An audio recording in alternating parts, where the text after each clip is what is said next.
Bonjour, bonsoir à tous, c'est l'amiral VMCZ. Aujourd'hui on se retrouve pour la review du Nerf Fortnite Compact SMG. Le Compact SMG pour Submachine Gun, donc pistolet mitrailleur compact, c'est un blaster de la gamme Fortnite, donc un jeu vidéo qui a des armes, qui s'inspire d'armes réelles. En l'occurrence ici nous avons le FNP90. Mais vous allez voir, les connaisseurs l'ont directement vu, qu'il manque des choses par rapport à un P90. Mais qu'importe, en termes de blaster, il s'agit d'un blaster pistolet mitrailleur d'une taille assez importante comparée à d'autres, mais qui est tout de même assez fin et plutôt léger, avec un design assez original et un système assez original. Il est inclus avec le design rouge intense, il me semble que c'est ça, donc rouge et noir, un design plutôt sympathique à mon goût. C'est parti pour la review.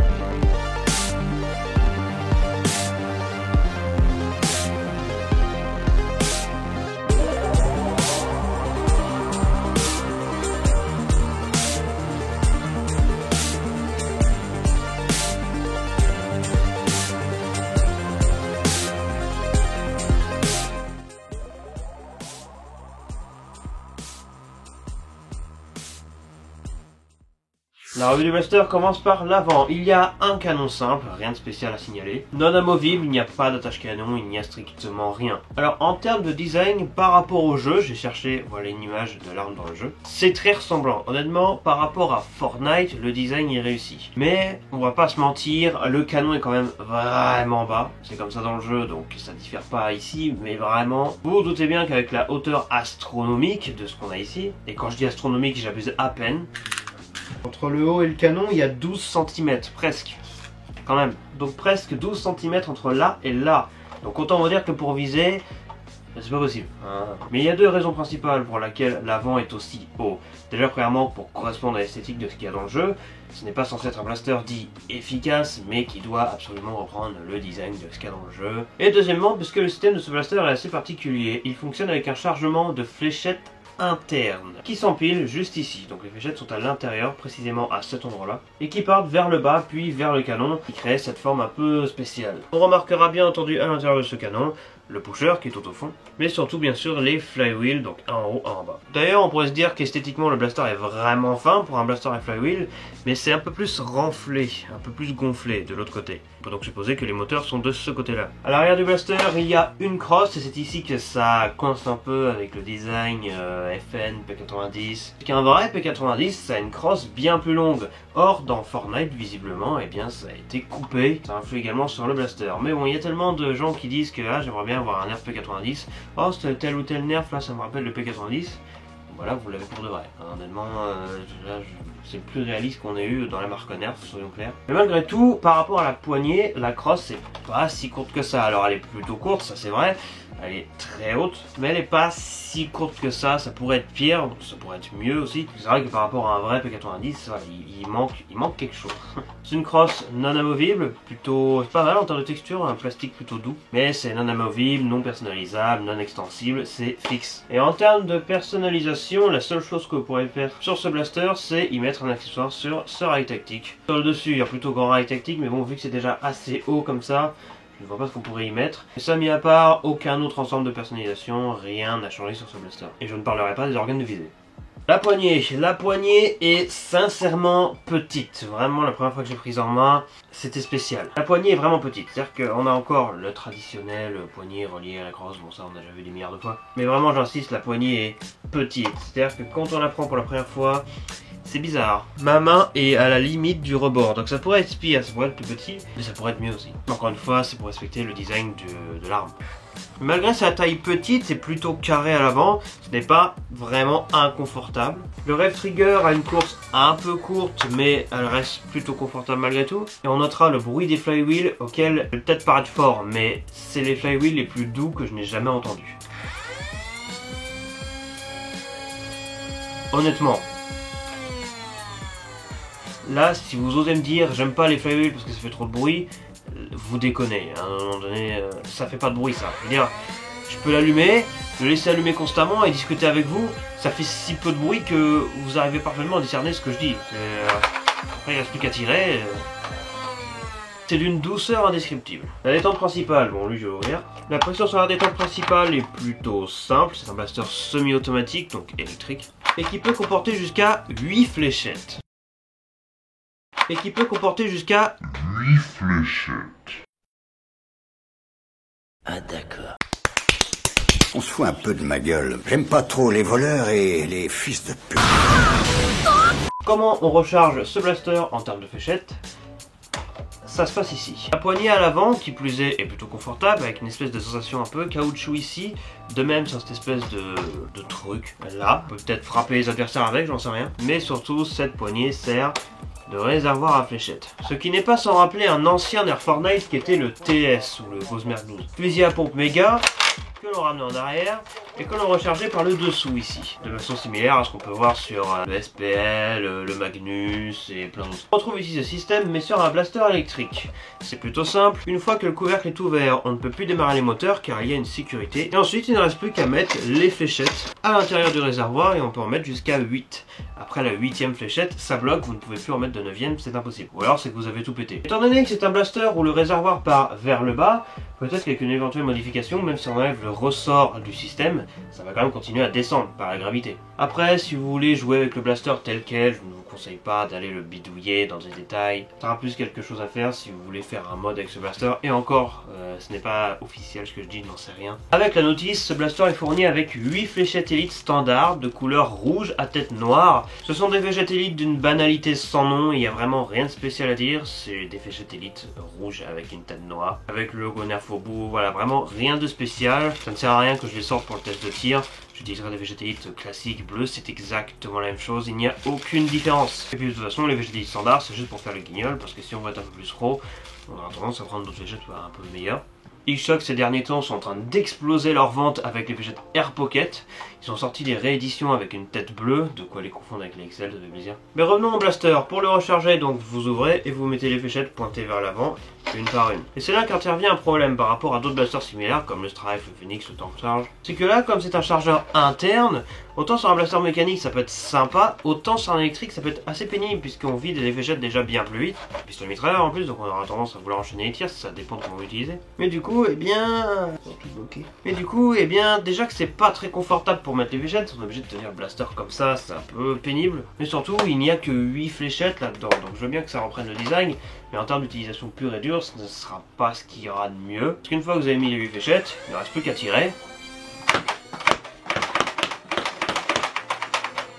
Et voilà, c'est déjà vide. Vous avez vu le temps que j'ai mis à recharger? Et encore, vous avez les cuts au montage, mais moi, non. Faut mettre une fléchette rapidement, même, voilà, c'est un peu lent. En plus, si vous allez un peu vite, ça m'est déjà arrivé, vous pouvez mettre les fléchettes de travers, donc ça bloque, et du coup il faut la ressortir pour la remettre. Voilà. Le rechargement n'est pas incroyable. Le concept est intéressant, mais c'est surtout pour le fun, on va dire, qu'autre chose. Et d'ailleurs, c'est un blaster électrique. Pour le faire fonctionner, il faudra mettre des piles. Il prend 4 piles AA qui se mettent ici, dans la partie noire, ici présente. Qui sur un vrai P90 est en fait le chargeur, hein, mais là non. Avouez en 2021, quand on a vu l'image de ça pour la première fois, on s'est tous dit... Ce truc, ils vont mettre des billes hyper là-dedans, ouais, mais non. Vous enlevez la vis, vous enlevez le couvercle, vous mettez les 4 piles, et ensuite vous refermez, et le blaster est prêt pour fonctionner. Mais la partie la plus importante, c'est en termes de design, et franchement, la couleur rouge intense, avec du noir, eh bien je trouve ça plutôt sympathique. Je le répète souvent, mais des blasters rouges, c'est pas tous les jours qu'on en voit. Donc ici, on a un blaster rouge, exclusivement brillant et rien de mat. Toute la partie rouge est exclusivement brillante. De même pour la partie noire ici uniquement qui représente le chargeur. Pour le reste ici à l'arrière on a le plastique un peu doux et qui est noir également. Et deux espèces de fausses sangles, hein, c'est du plastique hein, bien sûr, rien de spécial. Mais la texture avec laquelle ils l'ont faite, ça donne un petit côté réaliste. La première fois qu'on voit on a vraiment l'impression que c'est des sangles qui ont été mises dessus mais non c'est du plastique, ce n'est que esthétique, ça ne bouge pas. Et honnêtement, je trouve le design plutôt intéressant et bien fait. Après, en termes de praticité et de réalisme par rapport au vrai P90, on n'y est pas, non. Mais bon, au moins c'est fidèle à ce qu'il y a dans le jeu. Le logo est en énorme ici. Donc j'ai envie de dire, tant mieux. Les fans de Fortnite et de cette arme dans le jeu pourront acheter ce blaster. Il n'est pas si cher, on le trouve pour moins de 30 € à l'heure actuelle. Ce ne sera pas le plus pratique à utiliser, mais à exposer, sincèrement, je le trouve vraiment esthétique ce blaster. J'aime bien le design. Et on notera la présence de cette flèche qui pointe vers le haut des deux côtés qui ne sert à rien, c'est le design de l'arme dans le jeu qui est comme ça. Bien sûr, le logo Fortnite Nerf qui n'est pas peint de l'autre côté, là-dessus, je ne vous surprends pas. Voilà, c'est tout pour la revue du blaster. Maintenant, le test de tir. Fléchette Elite standard.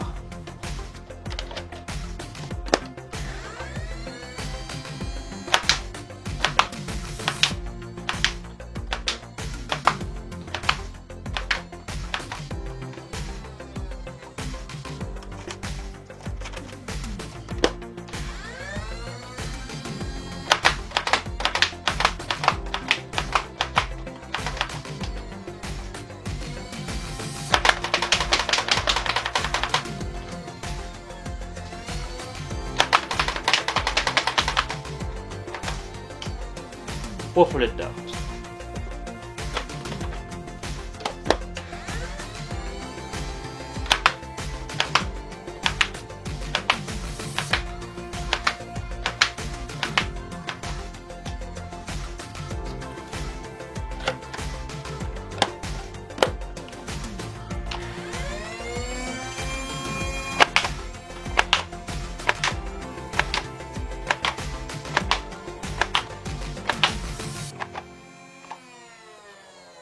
Le août 2023, l'amiral UMCZ enregistre ses stats sur un serveur Discord dédié, Stat Blaster, n'hésitez pas à aller faire un tour. Analyse de tir, comment ça s'est passé? Eh bien écoutez, ça s'est plutôt bien passé, pas de problème particulier à signaler. En termes de précision, c'est plutôt moyen, déjà parce qu'on tire des fléchettes Elite standard, mais surtout que le canon est extrêmement bas par rapport à l'endroit où on vise. Donc la précision est pas terrible. Pour ceux qui diraient ils auraient peut-être pu mettre un trou là, je vous rappelle qu'au milieu il y a le chargeur. Donc bah non. À part ça, ça tire plutôt bien. Une fois qu'on s'est habitué à l'énorme décalage entre là et là, on peut potentiellement viser, ça tire plutôt bien. Pour ce qui est de la portée, on est sur du standard élite, entre 15 et 20 mètres facilement. Et pour ce qui est du confort en lui-même, malgré la poignée vraiment petite, je le trouve pas inconfortable, il n'y a pas de gêne dans l'utilisation. Pour comparer ce blaster aux autres, je vais bien sûr passer au chronographe et on atteint la puissance moyenne de 72 fps. 72 fps, puissance plutôt classique, rien de folichon, rien de spécial à dire, c'est très bien. Voilà toutes les informations que j'ai à fournir sur ce blaster. Maintenant, conclusion. Si vous êtes un fan de Fortnite, que vous n'êtes pas forcément intéressé même par l'univers des blasters, que vous cherchez juste une pièce de collection, on va dire, parce que vous êtes fan du jeu, de l'arme dans le jeu, je pense que cet article fera parfaitement l'affaire pour vous. Ça reprend point par point le compact SMG, on reconnaît le triangle ici, les designs. Mais pour ce qui est du blaster en lui-même, pour des fans de blaster qui rechercheraient un blaster, je ne suis pas sûr que celui-ci vous soit fort utile. Si vous aimez son design, si vous aimez son look, si vous aimez son principe, ou si vous aimez Fortnite, encore une fois, comme je l'ai déjà dit, à la rigueur, il n'est pas très cher, il coûte moins de 30 €. Ce n'est pas une ruine, j'en ai un sous la main, un phénix, bon voilà quoi, il n'y a pas photo hein. Des fois il y a des gens qui me demandent la taille d'un blaster, donc ça peut être intéressant. 63 cm. Mais c'est comptabilisé comme un pistolet mitrailleur et pas comme un fusil d'assaut parce que c'est pas un fusil d'assaut hein, à un moment donné, faut dire les choses. Voilà, là c'est une PM.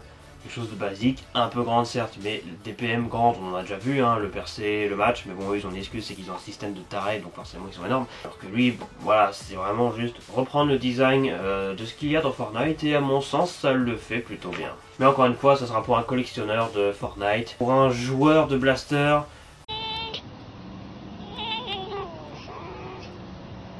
Transition lignée. J'espère avoir fourni suffisamment d'informations pour vous faire prendre une décision sur si vous allez acheter ce blaster ou non.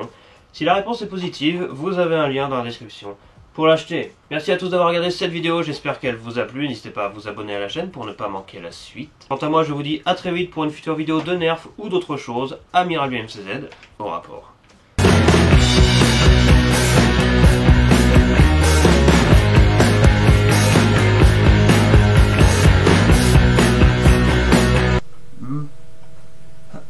Ah, c'est fini. Ah, il était temps, hein, putain. Je croyais que c'est jamais se terminé cette vidéo de merde là. Ah.